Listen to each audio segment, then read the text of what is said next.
गतकाली संध्यारे Jajpur town स्थित the little angel social service organisation सदस्य मानक द्वारा समाजसेवी और मोटिवेशनल स्पीकर मानव प्रेमी आदित्य दास अमर आत्मार सद्गति निमंते नीरव प्रार्थना और कैंडल मार्च कार्यक्रम अनुष्ठित हो जाइछि।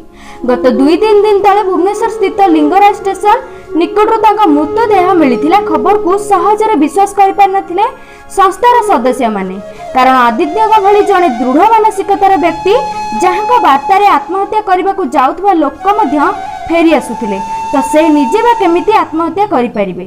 एभली परिस्थिति रे लिटिल एंजल समस्त कर्मकर्ता माने स्वर्गत दास को मृत्यु को नहीं शोक प्रकाश करने सहित हत्या पछरे थिबा प्रकृत दोषी को खोजिबा और तांका परिवार को उचित न्याय देबा को प्रशासन और सरकार को दाबी जणाइछंती। जाजपुर दशरथपुर सरोज महांती और बीरंची वासुदेव नंदन रिपोर्ट न्यूज ओडिया।